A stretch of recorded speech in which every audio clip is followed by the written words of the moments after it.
Joining us now is NBC's tech correspondent, Jacob Ward in San Francisco. Also with us, Amna Nawaz, the co-anchor of PBS NewsHour and an MSNBC contributor. So, Jake, how did this bin Laden letter take off online this week?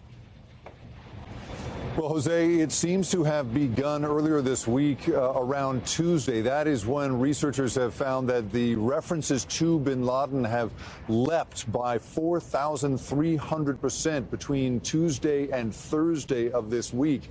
And that's because all across social media, people began sharing references to and in some cases videos praising of that letter to America penned a year after the September 11th attacks, in which bin Laden criticizes American taxpayers for having funded wars in Afghanistan and elsewhere in the world, for America's role in political strife across the world. They do not tend to make mention, however, of the rest of that letter, which is, of course, full of anti-Semitic and homophobic slurs. And so it then seems to have caught fire in a second revolution that tends to take place on social media, Jose, in which people then go on to criticize other people for having posted and praised this letter to America, and then that set it off anew. And so at this hour, even though TikTok has pulled down a great deal of content, there are still snippets of the original praising videos everywhere. And that isn't just happening on TikTok, Jose. It is across X. It is across YouTube. All of these platforms seeing this extraordinary resurgence in a letter from the mastermind of the 9/11 attacks, Jose. Yeah, but I mean, Jake, TikTok is a Chinese-owned app. It says that it has about 150 million active users here in the U.S.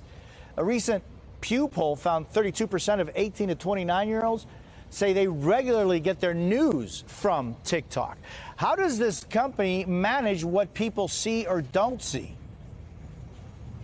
Well, what's so interesting is, right, even a few years ago, Jose, you would have seen a major platform like that perhaps making an argument about the value of enabling a sort of free marketplace of ideas and some very early libertarian ideals about social media, which drove so many of the founders of those platforms.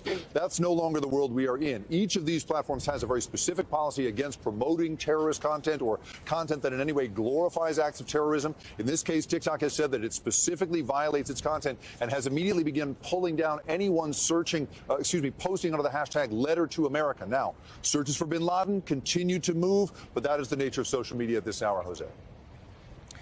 Unbelievable. And Amna, what are the concerns about the spread of disinformation on a platform like TikTok among, a group of young Americans who probably don't even remember, many of them, 9/11? Well, first of all, Jose, let's just talk about how disturbing it is that this kind of content has resurfaced and is making its way across these platforms to the speed it has. The idea that anyone is finding any kind of empathy or sympathy or using this letter and this content as an awakening, as some people who've posted have said, awakening to American foreign policy, that is so incredibly disturbing. And if I just have to say to anyone who feels that way, if that is your source for education on American foreign policy, I implore you to find new sources, and there are plenty out there. But let's talk about this. I don't want to get into the details of what's in that letter. It clearly speaks to both anti-Semitic hate speech and to homophobic hate speech. We are talking at a time of rising anti-Semitism that was happening even before the Israel-Hamas war began. It had been ticking up. It has accelerated at pace since then, as has Islamophobia since the beginning of that war. And let's remember, those are two sides of the same coin when you're talking about bigotry and targeting of religious minorities.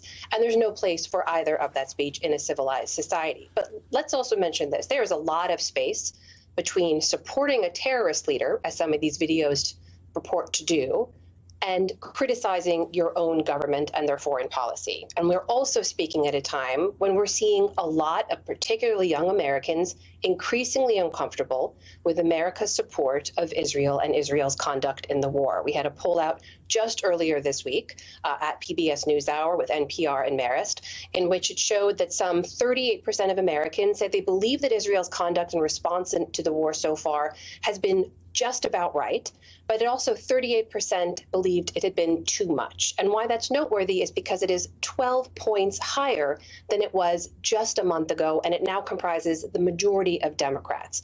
So what we're seeing, the longer the war this goes on, and as people are watching, and many have seen, I should mention, I heard Congresswoman Dean speaking so passionately and intimately about those horrific videos from October 7th, which I have also seen. These are things you will never, ever forget once you've seen them.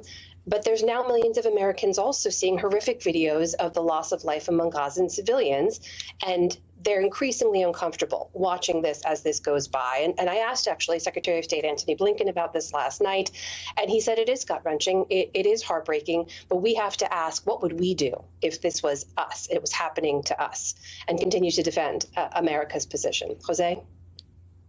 Thank you, Amna. Thank you so much for that. I think it's so important that we always put context and reality in what at times seem like a world with very little basis of reality. Amna Nawaz and Jake Ward, thank you.